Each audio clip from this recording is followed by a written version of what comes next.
केंद्रीय महिला एवं बाल विकास मंत्री स्मृति ईरानी ने कहा कि जब से उन्होंने राहुल गांधी को अमेठी से हराकर बाहर किया है वह घूमते नजर आ रहे हैं। यह बात केंद्रीय मंत्री स्मृति ईरानी ने राजगढ़ के शिरगुल चौक में जनसभा को संबोधित करते हुए कही। उन्होंने भारत छोड़ो यात्रा पर तंज कसते हुए कहा कि दक्षिण भारत में राहुल अपनी यात्रा राष्ट्र विरोधी व हिंदू विरोधी ताकतों के साथ चलाकर एक बार फिर से यह साबित कर दिया है कि कांग्रेस को राष्ट्रीय हित की चिंता नहीं है। इससे पहले वह भारत तेरे टुकड़े होंगे व अफजल हम शर्मिंदा हैं जैसे नारे लगाने वालों के साथ दे चुके हैं। वहीं प्रधानमंत्री नरेंद्र मोदी ने राम मंदिर की आधारशिला रख दोनों दलों के अंतर को साफ कर दिया है। हिमाचल में AIIMS, IIM, IIT, Vande Bharat express व अटल टनल को उन्होंने प्रधानमंत्री की बड़ी सौगात बताया। स्मृति ने कहा कि हिमाचल में डबल इंजन सरकार द्वारा किए गए विकास कार्यों से सूबे में भाजपा को भारी समर्थन मिल रहा है। स्मृति ईरानी ने कहा कि इस बार उत्तराखंड की तरह हिमाचल की जनता भी रिवाज बदलकर भाजपा की सरकार पूर्ण बहुमत से बनाने जा रही है। उन्होंने कहा कि जहां जहां गैर भाजपा सरकारें हैं वहां जय श्री राम के नारे लगाने वालों को मौत के घाट उतारा जाता है। यदि लोग अपने घर में लक्ष्मी लाना चाहते हैं तो वह कमल के ऊपर ही आएगी। उन्होंने कांग्रेस को आड़े हाथों लेते हुए कहा कि पहले गांधी परिवार ने रिमोट कंट्रोल से सरकार चलाई, अब पार्टी चल रही है। उन्होंने कहा कि हिमाचल में कांग्रेस पार्टी नेता बहुत बहुत धन्यवाद करना चाहूंगी कि आप सभी बहुत अधिक संख्या में यहाँ पर आप लोगों ने उपस्थिति दी। आप सभी का दिल की गहराइयों से बहुत बहुत धन्यवाद। और मैं कहना चाहूंगी कि जब उपचुनाव था, माननीय मंत्री जी को मैं बताना चाहूंगी, यहीं पे यही वाली जगह थी, यहीं से संबोधन यहाँ से किया गया था। और आप सभी का जो आशीर्वाद, सहयोग, स्नेही, प्यार और बहुमूल्य वोट जो मुझे मिला, मैं उपचुनाव में जीत कर विधानसभा पहुंची। आज मैं इस मंच के माध्यम से भी आप सभी का दिल की गहराई से बहुत बहुत धन्यवाद करती हूँ।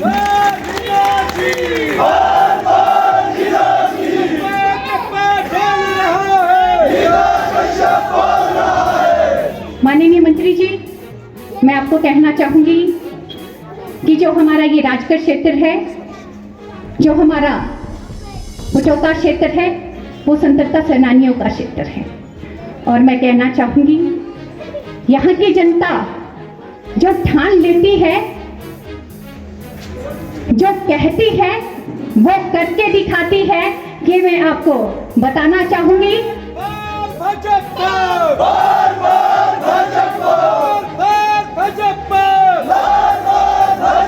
और कहना चाहूंगी कि यहाँ की जितनी भी जनता बहुत ही ईमानदार, बहुत ही स्नेही, प्यार आप लोगों की तरफ से मुझे मिला। और मैं कहना चाहूंगी कि उपचुनाव के बाद मुझे 3 साल अपने कार्यकाल में मिले। और मैं कहना चाहूंगी कि 3 वर्षों में 2 वर्ष तो कोरोना काल में बीत गए और 1 वर्ष मुझे कार्य करने को जो मिला, मैं कहना चाहूंगी जितना मुझसे हुआ मैंने बहुत ही ईमानदारी से एक सेविका के रूप में मैंने कार्य किया है। और मुझे खुशी है,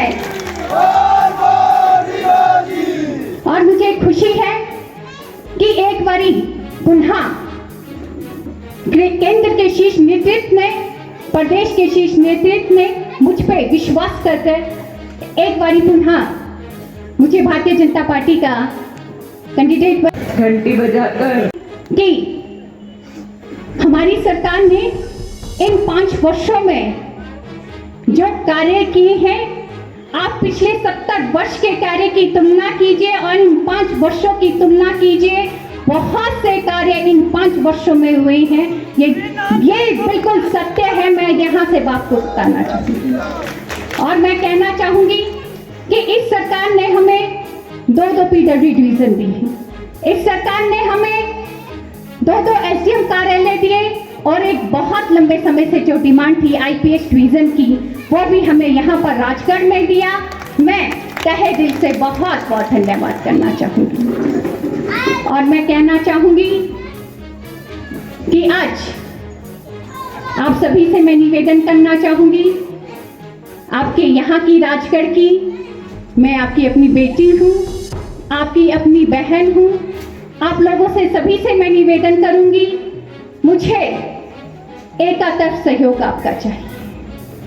जिस प्रकार उपचुनाव में आपका सहयोग, आशीर्वाद मुझे मिला, एक बारी पुनः आपका आशीर्वाद मुझे चाहिए। 12 तारीख को वोटिंग होनी है। कमल का निशान मेरा चुनाव चिन्ह है। मेरा आप सभी से निवेदन रहेगा कि आप लोग मुझे आशीर्वाद दें, ताकि एक बारी पुनः मैं विधानसभा तक पहुंचूं। और बहुत से ऐसे कार्य हैं जो अभी करने हैं। मुझे मालूम है कि हमारी 67 पंचायतें और एक नगर पंचायत है, उसमें कौन सा काम प्राथमिकता पर है। और मैं कहना चाहूँगी, जो मुझे ये 3 वर्ष मिले हैं वो केवल सीखने के हैं। मैं आपसे निवेदन करती हूँ, अगले 5 वर्ष मुझे चाहिए।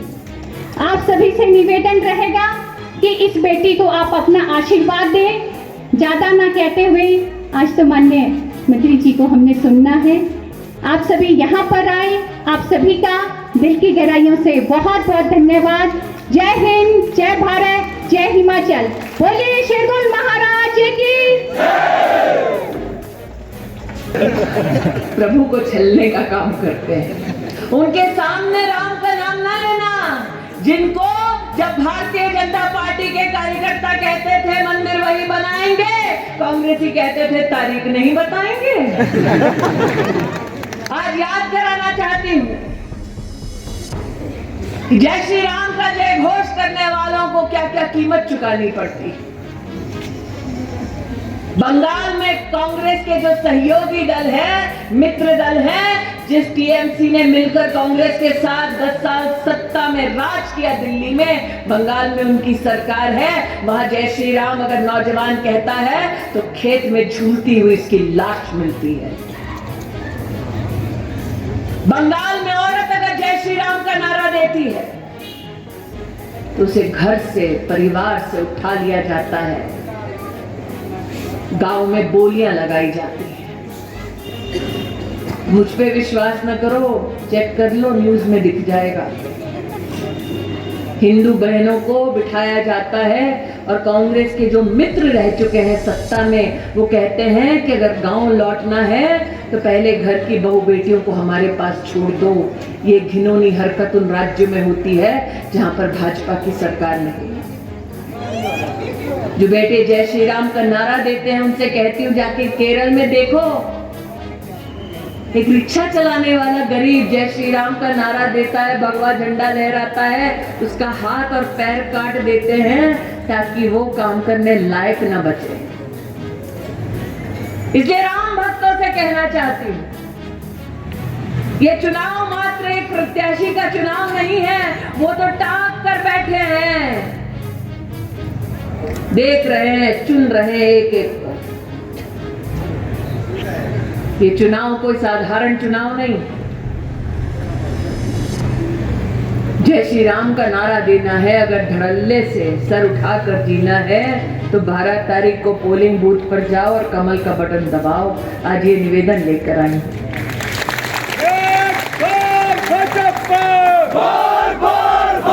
पूर्व सैनिकों की ये पुण्य धरती है, उस पर ये कहना चाहती हूँ। कोई नहीं भाई, आराम आराम, कोई नहीं भाई साहब, ले आओ चीज की बधाई देना है। जय श्री राम, जय श्री राम, भारत माता की जय।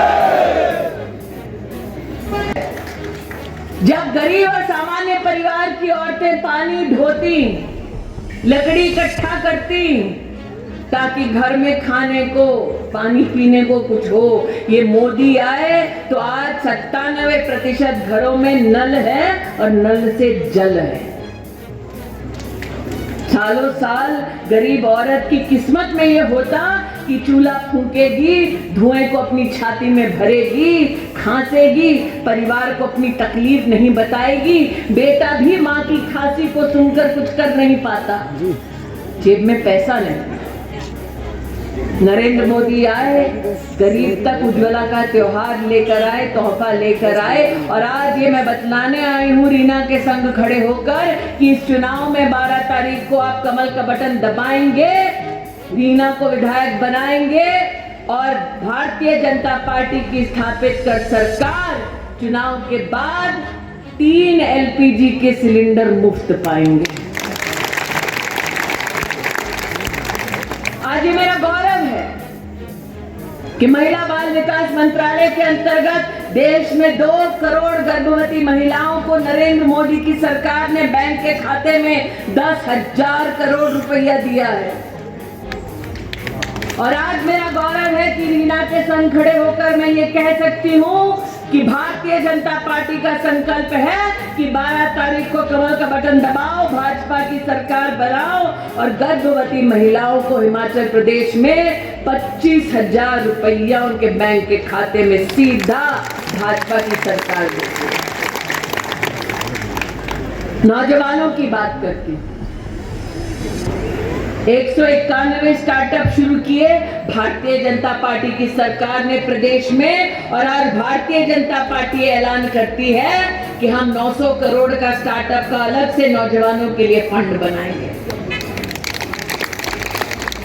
16 लाख जनधन के खाते खुलवाए, 7 लाख परिवारों तक मुफ्त का अनाज पहुंचाया।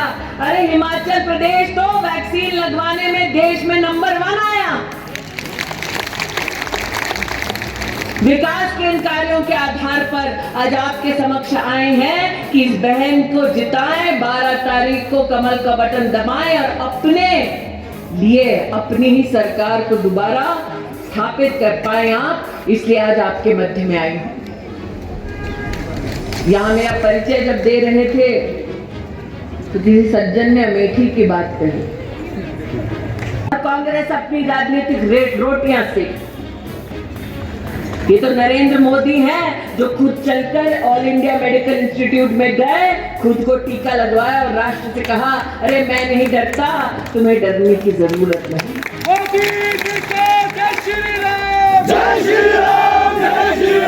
आज जनता जनार्दन से कहना चाहती हूँ, रीना ने कहा 2 साल काम वो स्वयं करने में बाधित हुई क्योंकि कोरोना आई। अरे तुम बाधित हुई, मोदी नहीं रुका। मोदी ने जनता जनार्दन की पछाड़ में भी सेवा की, ये इतिहास गवाह है।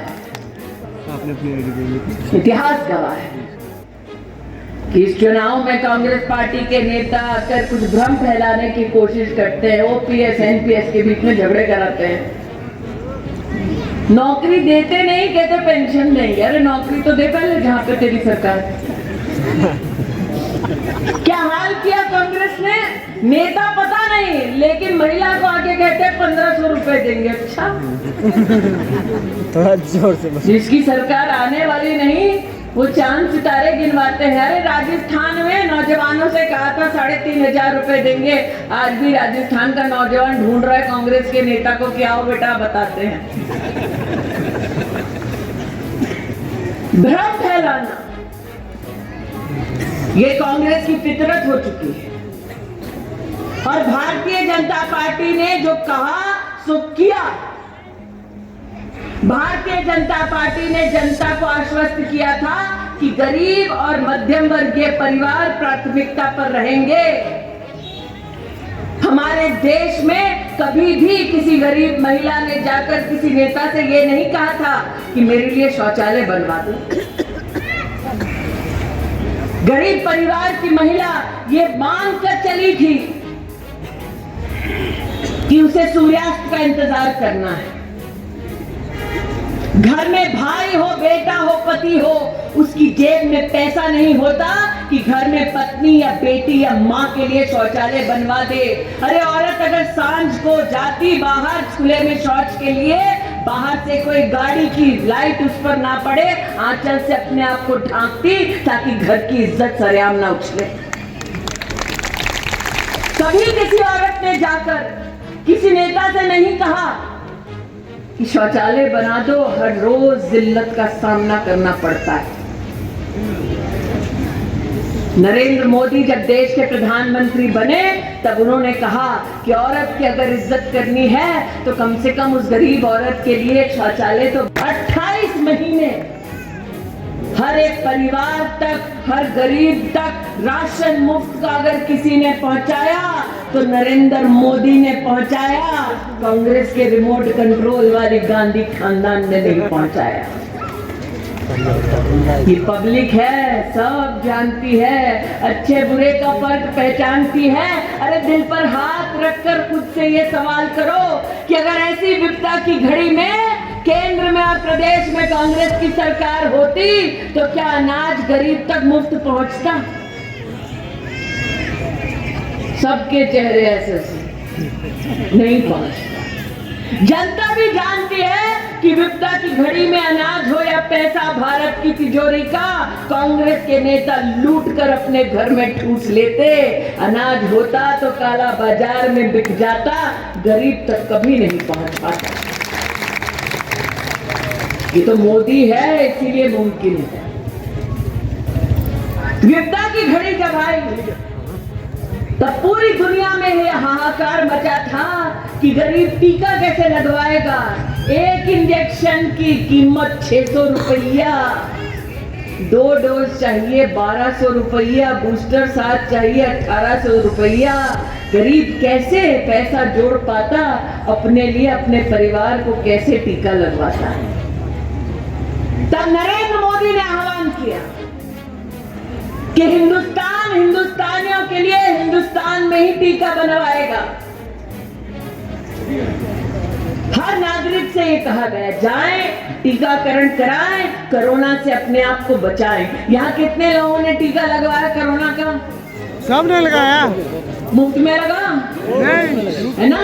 मुफ्त में। मुफ्त में किसी भी देश में 200 करोड़ टीका वैक्सीन नहीं लगा है। ये इतिहास सिर्फ हिंदुस्तान ने गढ़ा है क्योंकि जनता और मोदी इकट्ठे आ गए।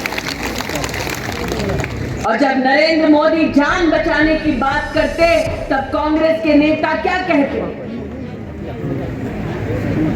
कांग्रेस के नेताओं ने कहा मोदी का टीका ना लगाओ, कहा था ना? हाँ जी, हाँ जी, बिल्कुल। मोदी से कहा अंग्रेजी टीका लाओ, हिंदुस्तान को लगाओ। मोदी ने क्या कहा कि अंग्रेज हिंदुस्तान में बना टीका लगवाएंगे, हिंदुस्तान की हुकूमत विदेशी टीका नहीं लगाएंगे।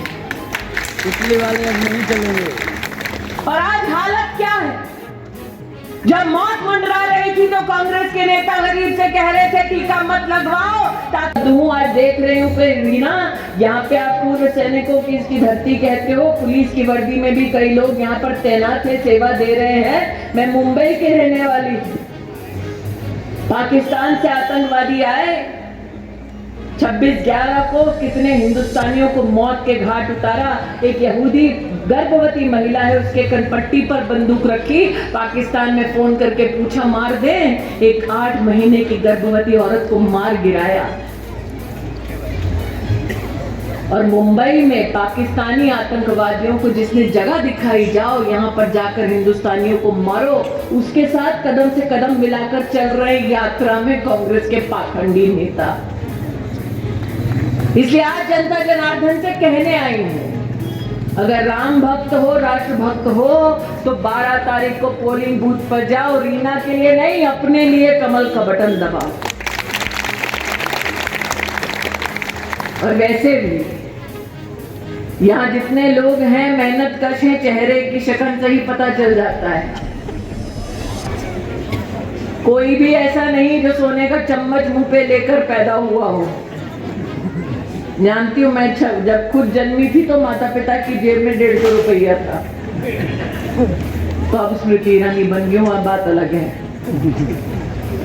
लेकिन जो मेहनत कश इंसान है वो अपने भगवान से हर दिन क्या कहता है? भगवान बाजुओं में इतना बल दे कि अपनी मेहनत से 2 वक्त की इज्जत की रोटी कमा सकूं, यही कहता ना।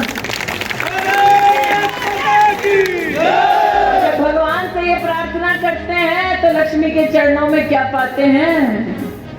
अरे लक्ष्मी जब घर आती है लक्ष्मी से कहते हैं इस घर में रहो, परिवार को सुखी रखो, समृद्ध रखो। लक्ष्मी घर आती है तो कांग्रेस का हाथ पकड़कर नहीं आती, लक्ष्मी आती है तो कमल पर बैठ कर आती है। अगर लक्ष्मी को घर लाना है तो कमल का बटन, इस लक्ष्मी को आशीर्वाद दो। 12 तारीख को कमल का बटन दबाओ, विकास रूपी लक्ष्मी को अपने घर ले आओ। आज आप सबके चरणों में यही निवेदन अर्पित करते हुए अपनी वाणी को विराम देती हूँ। जय हिंद, जय भारत। बोलो भारत माता की जय।